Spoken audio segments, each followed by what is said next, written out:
Episode 95 arrested.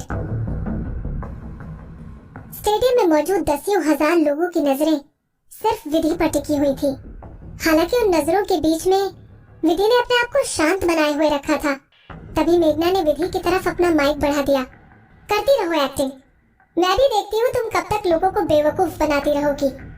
मुक्ति विधि के बारे में लगातार बुरा सोच रही थी। विदुषी शर्मा, अब तुम क्या करोगी? क्या तुम गलती से माइक गिराने की एक्टिंग करोगी? तुम्हें परेशान होने की जरूरत नहीं है, मैंने तुम्हारे लिए बहुत सारे माइक मंगवा रखे हैं। मुक्ति अपने होंठ दबाकर हंसने लगी। वो बस देखना चाहती थी कि विधि यहाँ से कैसे बचकर निकलेगी। तभी वो अपने माइक पर बोली, मिस विदुषी। हालांकि अगले ही पल उसके चेहरे की हंसी कहीं गायब हो गई। उसके सामने ब्राउन कलर की ड्रेस पहने हुए विधि बहुत प्यार से बोली, हेलो मिस मुक्ति। बेशक विधि ने अपने मुंह से सिर्फ 2 शब्द कहे थे, लेकिन वो 2 शब्द मुक्ति के ऊपर किसी बिजली की तरह गिरे। ये कैसे हो सकता है? इस कमीनी की आवाज वापस कैसे आ गई? इसको तो खुद मिस्टर आरफ कपूर ने दवाई पिलाई थी। मुक्ति को कुछ समझ नहीं आ रहा था। मुक्ति हैरान हो गई और उसका चेहरा पीला पड़ गया। तुम बोल सकती हो? क्यों? मुझे बोलना नहीं आता क्या? विधि की आवाज बहुत ही प्यारी लेकिन थकी हुई निकल रही थी। सब लोग बड़ा ध्यान लगाकर विधि की बात सुनने लगे।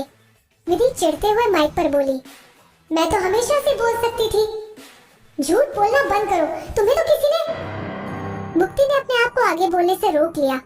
वो सब लोगों के सामने बोलने वाली थी कि विधि को कुछ दिनों पहले मिस्टर कपूर ने गला खराब करने वाली दवाई पिलाई थी। मुझे तो क्या। अनफॉर्चुनेटली विधि ने मुक्ति के मन की बात जान ली और वो उसको ऐसे नहीं छोड़ना चाहती थी। मुक्ति अपने मन में विधि को गाली देने लगी। मुक्ति को समझ आ गया कि विधि उसके मुंह से बात निकलवाना चाहती है। मुक्ति आगे बोली, तुम्हारे मैनेजर मेघना ने सब लोगों के सामने बताया था कि तुम्हारा गला खराब है और तुम बोल नहीं सकती। तुम इतनी आसानी से कैसे बोल रही हो? मुक्ति ने अपनी बात को बदल दिया, लेकिन विधि उसको अपनी बातों में फंसाने लगी। किसने कहा कि मेरा बोलना जरूरी है? अगर मैं नहीं बोलती तो क्या कोई मेरे ऊपर जबरदस्ती लिप सिंकिंग करने का इल्जाम लगा देगा? ऑडियंस के बीच इस बात को लेकर डिस्कशन होने लगा। वहाँ सब लोग जानते थे कि विधि सही बोल रही है। मुक्ति ने ही विधि को उसकी मासूमियत साबित करने के लिए कुछ बोलने के लिए कहा था, और अब जब विधि ने उसको बोलकर दिखा दिया तो वो इतना हैरान क्यों हो रही है? क्या मुक्ति को पहले से पता था कि विधि बोल नहीं सकती? अगर ऐसा है तो मुक्ति को इस बारे में कैसे पता था? मुक्ति बार बार विधि को बोलने के लिए मजबूर क्यों कर रही थी? ऑडियंस के मन में ऐसे कई सारे सवाल जाग गए थे। मुक्ति अपनी ऑडियंस को लेकर बहुत सेंसिटिव थी और वो जानती थी कि ऑडियंस के ऊपर उसकी इमेज सही नहीं बन रही है। वो अपनी बात को ऑडियंस के सामने लाते हुए जल्दी से बोली, ओके विदुषी, अब जब तुमने बता दिया है कि तुम बोल सकती हो तो मुझे भरोसा हो गया कि तुमने लिप सिंकिंग नहीं की। मुक्ति अपनी बातों से ऑडियंस का ध्यान दूसरी तरफ करना चाह रही थी। वो विधि के ऊपर इल्जाम लगाते हुए ऑडियंस के सामने बेवकूफ लग रही थी। अपने साथ एविडेंस लेकर आया हुआ आदमी समझ गया और वो बोला, मिस मुक्ति बहुत इनोसेंट है, इसीलिए उन्होंने तुम पर भरोसा कर लिया। विदुषी, तुम ऑडियंस और मुझको बेवकूफ नहीं बना सकते। मैंने खुद अपने कानों से साफ साफ सुना है कि तुमने लिप सिंकिंग की है। बेशक तुमने यहाँ बोलकर दिखा दिया, लेकिन तुम्हारे सिर्फ बोलने से क्या होता है? तुम्हारा गला खराब है, इसीलिए तुम्हें डर था कि कहीं तुम इस मुक्ति से हार ना जाओ। हो गया तुम्हारा? विधि ने नॉर्मली जवाब दिया। विधि के रिएक्शन को देखकर वो आदमी हैरान रह गया। Then get lost from here.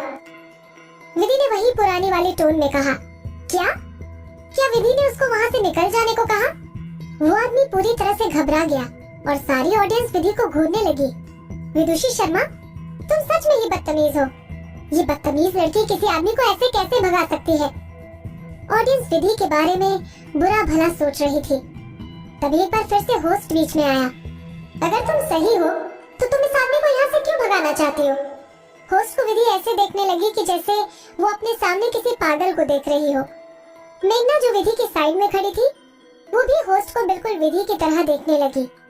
तभी मेघना की नजर होस्ट के पीछे बैक स्टेज पर गई। वहाँ से कुछ लोग आ रहे थे जिन्होंने पुलिस की यूनिफॉर्म पहन रखी थी। उनके चेहरे के एक्सप्रेशन बहुत खतरनाक लग रहे थे। ये वही आदमी है, सारे पुलिस वाले उस आदमी के सामने आकर खड़े हो गए। किसी ने आपके नाम की एफआईआर लिखवाई है। आप पब्लिकली किसी पर झूठा इल्जाम लगा रहे हैं। आप हमारे साथ पुलिस स्टेशन चलिए, हमें अपनी आगे की इन्वेस्टिगेशन करनी होगी। सब लोग हैरान हो गए। इसका मतलब मेघना मजाक नहीं कर रही थी जब उसने उस आदमी के ऊपर केस करने के लिए कहा था। मेघना के चेहरे पर बड़ी मुस्कुराहट आ गई। असलियत में वो खुद भी हैरान थी। वो नहीं जानती थी कि ऐसी सिचुएशन को हैंडल करने खुद पुलिस वाले स्टेडियम के अंदर आ जाएंगे। मेघना को लगा था कि इस सिचुएशन को स्टेडियम के सिक्योरिटी गार्ड खुद हैंडल कर लेंगे और फिर उस आदमी को पुलिस के हवाले कर देंगे। मेघना सोच ही रही थी कि यहाँ पर पुलिस वालों को किसने बुलाया होगा। तब तक मेघना को समझ आ गया कि पुलिस वालों को सिर्फ एक ही आदमी बुला सकता है और वो मोहित सर है। तभी मेघना अपने मन में बोली, लगता है मोहित सर यहाँ की लाइव स्ट्रीमिंग देख रहे हैं। पुलिस को देखने के बाद वहाँ के ऑडियंस का दिमाग एक बार फिर से चलने लगा। क्या विदुषी शर्मा के ऊपर सच में झूठा इल्जाम लगाया जा रहा था? क्या सच में विदुषी शर्मा ने चीटिंग नहीं की? जो आदमी अभी तक विधि के ऊपर इल्जाम लगा रहा था, वो पुलिस को देखने के बाद घबराते हुए मुक्ति से मदद मांगने लगा। मिस मुक्ति, पुलिस वाला पार्ट तो हमारी स्क्रिप्ट में कहीं भी नहीं लिखा हुआ था। आप मुझे... मुक्ति ने अपने दिल में उस आदमी को गाली देना शुरू कर दिया। वो नहीं जानती थी कि ये आदमी इतना बेवकूफ निकलेगा। उस आदमी ने फिर से मुक्ति को आवाज लगाने की कोशिश की।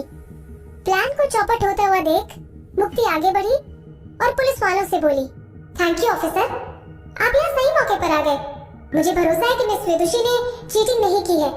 शायद इस आदमी को कोई गलतफहमी हो गई होगी। मुक्ति ने जानबूझकर इस बात को माइक में कहा जिससे कि सारी ऑडियंस को उसकी बात सुनाई दे। और जो मुक्ति चाहती थी वही हुआ।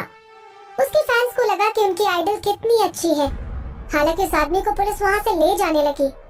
वो आदमी आखिरी बार चिल्लाकर बोला, मिस मुक्ति। अनफॉर्चुनेटली उस आदमी के पास माइक नहीं था। बेशक वो जोर से चिल्लाया, लेकिन ऑडियंस के शोर के बीच उसकी आवाज वहाँ स्टेज पर खड़े लोगों तक नहीं पहुँची। उस आदमी को जाते हुए देख मुक्ति उसको घूरने लगी। वो उसको वार्निंग दे रही थी कि इस इंसिडेंट की रिस्पॉन्सिबिलिटी उसकी है। उस आदमी की नजरें मुक्ति से मिली और वो चुप हो गया। उस आदमी के वहाँ से जाने के बाद विधि बोली, अब और किसी को लगता है कि मैंने चीटिंग की है? मुक्ति के दिल की नफरत बढ़ती जा रही थी, लेकिन वो झूठी मुस्कुराहट अपने चेहरे पर लाकर बोली, मुझे तो पहले से ही तुम पर भरोसा था। मैं जानती थी कि तुम चीटिंग कभी नहीं करोगी। मुक्ति की बात सुनकर होस्ट कुछ कहना चाहता था, लेकिन वो पुलिस के बारे में सोचकर चुप रहा। विधि अपने नजरों से मुक्ति और होस्ट को जानबूझकर घूरने लगी। अब तो हमें अपने कॉम्पिटिशन के नेक्स्ट सेगमेंट की तरफ बढ़ना चाहिए, है ना? मेघना का मूड अच्छा हो गया और वो अपने चेहरे पर बड़ी मुस्कुराहट लाकर बोली। होस्ट ने मेघना की बात सुन ली, लेकिन वो उसकी बातों को इग्नोर करता हुआ अपने मन में सोचने लगा, नेक्स्ट सेगमेंट? कौन सा next segment? Times music entertainment की स्क्रिप्ट के हिसाब से तो मुक्ति और विदुषी के बीच का कंपटीशन अभी तक खत्म हो जाना चाहिए था। उन सब लोगों ने बताया था कि विदुषी चीटिंग करेगी, फिर उसको स्टेज से भगा दिया जाएगा और मुक्ति बिना गाना गाए ही जीत जाएगी। होस्ट ने अगला सेगमेंट रिहर्स नहीं किया था। होस्ट स्टेज पर खड़ा हुआ और विधि को देखने से पहले वो घबराते हुए मुक्ति को देखने लगा। अगला सेगमेंट स्टार्ट करने से पहले मैं एक छोटी सी एडवर्टीजमेंट स्क्रीन पर दिखाना चाहती हूँ। ये बोलते वक्त विधि की आवाज धीरे थी, हालांकि वो जाने अनजाने में होस्ट की मदद कर रही थी। ये उसने पोस्ट के लिए नहीं किया था, लेकिन वो इस सिचुएशन में अपने करियर को बचाना चाह रही थी। वहाँ स्टेडियम में कई हजारों की तादाद में ऑडियंस आई हुई थी।